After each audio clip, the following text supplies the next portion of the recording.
sa business local government units. Gawag sa pag-promote sa casual industry investment sa potential nga dapit dinhi sa rehiyon. Sa showbiz, James di pwede sa premiere night sa NAC. Sa sports, US tax returns ni Manny gipadala na. Ika na mayang buntag, kini si Al Hinugin sa atong RPN Newswatch Local Editions. Sa detalye sa atong mga balita. Dili ako preparado, kini ang gilotang pamahayag ni Barangay Kapitan January Duterte, Barangay Kapitan sa Catalonan Grande. Then matud pa gi-endorso kini sa 181 ka mga Barangay Kapitani sa Dakbayan. Si January Duterte, asawa ni Vice Mayor Paulo Pulong Duterte, iyang gipadayag.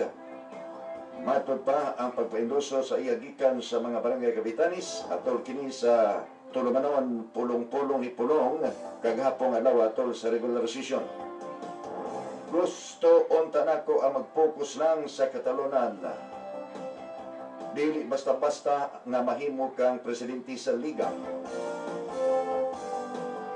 Ganun naman nga matod pag-endorsar siya sa halos tanang mga barangay kapitanis dito sa siyudad sa Davao nga siya mulingkod isip presidente sa liga.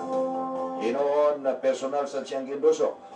Sa karon milingkod nga ABC presidente. Mipuli sa iyang bana di nahimong mayor, anak ni Konsehal Edgar Ramos Iboyan nga si Edgar Iboyan Jr. nga mausab ang barangay kapitan sa barangay 5-A.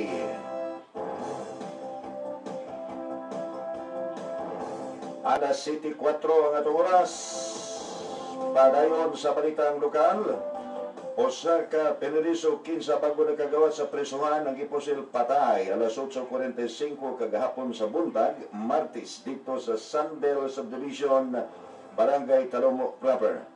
Gilang biktima nga si Mr. Ramos, 31 anyos, minyo, kasamtangang mulupyo sa Talomo ug lumad nga taga Homeland Subdivision, Panabo City.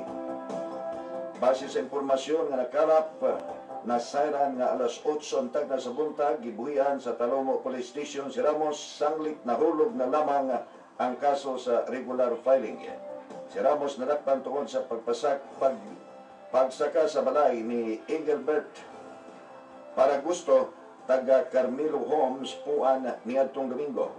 Pagawas ni Ramos sa presuhan, suma sa report, misakay dayon kini siya og tricycle padung sa balay sa iyang kapuyo sa Sandel Subdivision. Diha nakasakay ng biktima kalitlang niabot ang duha ka motorsiklo dayon gipusil sa makadaghang higayon. Naghayagom og duha ka samad nga tinusilan na sa ulo og duha sa lawas ang biktima hinungdan sa iyang hinanaling kamatayon.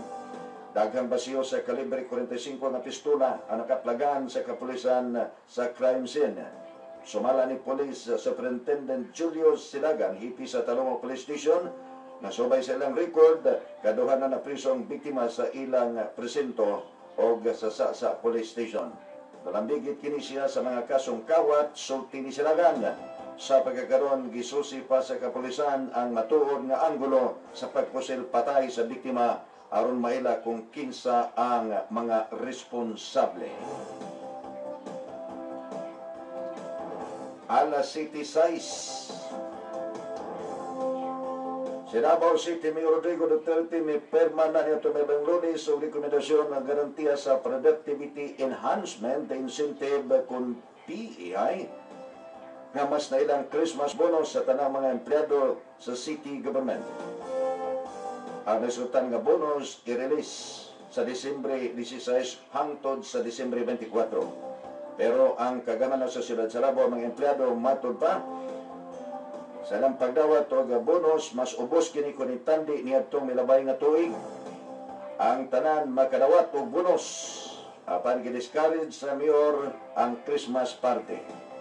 Di palandugay nag-announce na ang mayor nga i-reduce ang kantidad silang bonus sa tanang mga empleyado sa siyudad aging pagsimpatiya sa mga biktima sa Typhoon Yolanda dito sa Tacloban City o kasikbit nga lugar. Base sa kopya sa resolution sa Local Finance Committee, Gipirmahan ni Duterte ang plantilla personnel nga modawat kini og tag 10,000 pesos ang kada usa. Samtang ang mga dili di plantilla modawat sila og kantidad nga 5,000 pesos matag usa.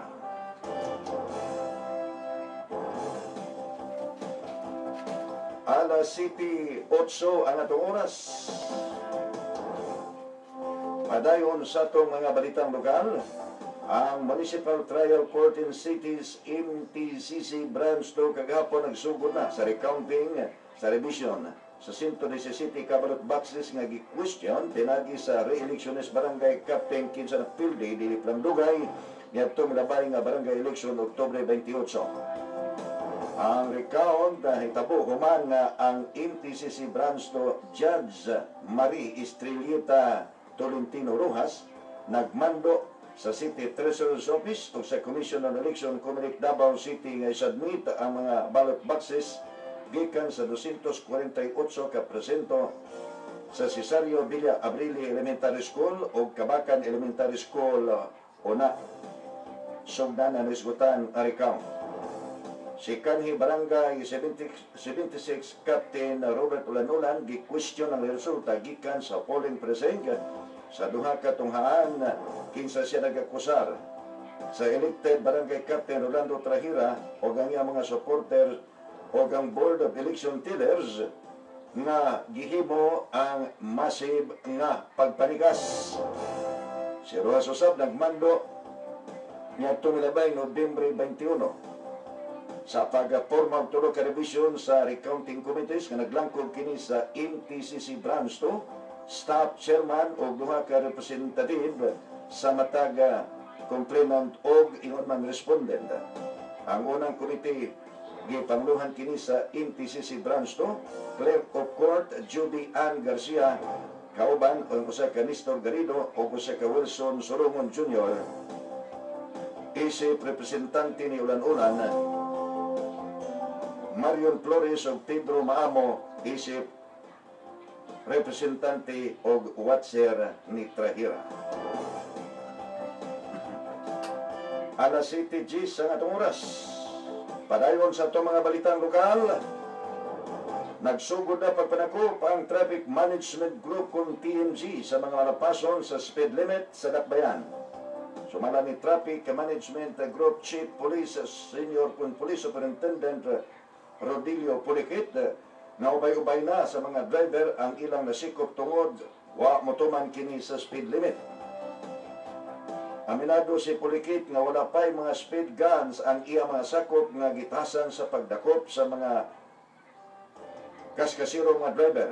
Subay sa Executive Order No. 39 sa siyudad sa Davao nga ginagdaan ni Mayor Duterte kinahanglang 60 km per hour ang dagan sa mga sakyanan nga anaa sa mga open highway sama sa Diversion Road, 40 kilometros matag oras sa populated highway sama sa MacArthur Highway sa Matina o 30 kilometros sa downtown area. Subay sa mga executive order, makamulta og 277 pesos ang mga masikop nga malapason nga driver.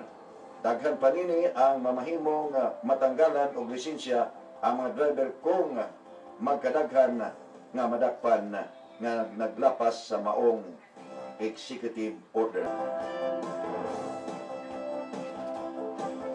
Alas 7:11. May tambong ang Department of Interior and Local Government DILG o Commission on Audit CUA sa gihimong turnover ceremony sa Barangay 11-Bay Poblasyon ng Siyudad sa Davao kagahapon. Tungod nini, hingpit na nga nakalingkod ang bagong napili nga kapitan si Martina P. Abriana, holip kang Daryl Perondo. Ang maong turnover, gitambungan sa DILG o CUA, sanglit nasamok sila niadtong Lunes dihang mipuli na ang bagong napili nga opisyal subay sa laon. Nagbagahi paghawa si Perondo, gumikan buot niya nga makigsabot sa bagong opisyalis tungod kay suma niya dako na siya og nagasto sa barangay hall. Apan suma ni Abriana, dili kang Perondo ang mga gamit sud sa barangay tungod kay gikan kini sa fundraising nga gihimo sa barangay sa miaging tuig. dugang ni Abriana nga buot ni Berondo nga himuong butikang barangay hall mao nga ang mga gamit nini gipangdala sa iyang kaugalingong balay.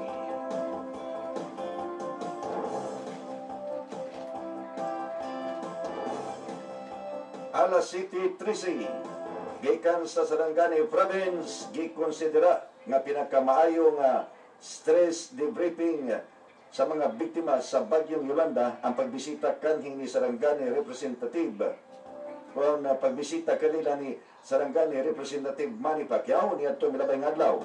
Subay sa taho matag lugar nga gibisita ni Pacquiao kasagaran sa mga residente mosulti nga nalipay sila sa personal nga nakit-an ang kongresista o nakalimot sila sa makadiyot silang problema. Gawa sa mga relief goods nga gihatag, dunay nag-ingon sab nga dili mabayloan og salapi ang paggahin kanila og oras sa pambansang kamao. Si Edwin Tapan nga taga-poblasyon Tacloban usa sa mga nag-antos nga nagatang sa paghulat sa pag-abot ni Pacquiao. Miapela siya kang Pacquiao nga tabangan sila aron subling makabangon. Gisay sa niya kung paunsa siya naluwas gikan sa mabangis nga bagyo nga mikuso-kuso sa ilang dapit. Milapas matod pa ang tubig sa dagat sa poste sa ang poste sa kurente hinungdan nga mikapyot siya og mayo sa poste aron dili maanod. Mayo na lang walay nahitabo nga dawtan kaniya og pulos buhi tanan ang mga miyembro sa iyang pamilya. Gibisitaan sad ni Pacquiao ang Santa Rita sa Samar ug Ormoc City o na siya mibalik sa syudad sa General Santos City.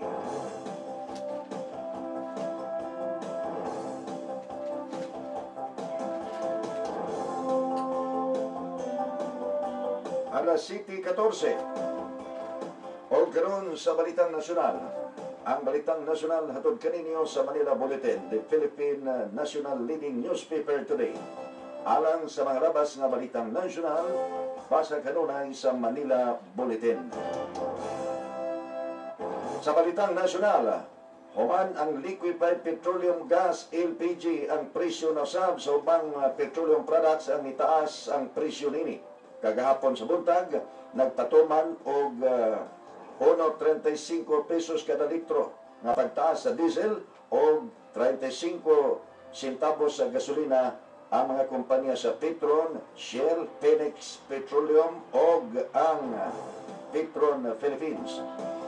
Gawas na ini dunay 120 kada litro kung dunay 1.20 kada litro pa nga uminto ang Petron o Shell sa kerosene. Kaya naman, nga niyadtong milabay nga adlaw, big time price hike ang misugat sa unang semana karong Disyembre, human na mipatuman o price increase ang pipila ka mga liquefied petroleum kung petroleum gas LPG manufacturers.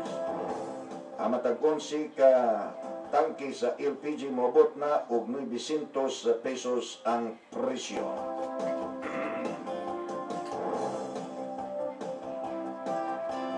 Alas City 16. Gikonperma sa kampo sa whistleblowers sa Pork Barrel Punch Scam nga naa sa verifikasyon o pagpangandam sa ilang ikatulong batch sa mga kasuhan may tungod sa pagwalda sa pondo gikan sa Priority Development Assistance Fund kung PIDA. Matod pa ni Attorney Levito Baligon, posibleng 30 ka mga individual ang mapasakan og kaso kauban na ang pipila ka mga kalyado ni Pangulong Benigno Noynoy Aquino III. Apan wala gibutyag ni Baligon kung kinsa ang na-appeal nga kasuhan. Nanganti karon si kanhi Senador Panfilo Lacson nga humanon sa gobyerno ang rehabilitasyon sa mga lugar nga gigo sa Bagyong Yolanda o na mahuman ang termino ni Pangulong Benigno Noynoy Aquino III sa tuig 2016. Gipahayag ni Lacson nga karon pa lang kay gisugdan na nini ang trabaho isip rehabilitasyon SAR. Lakip ang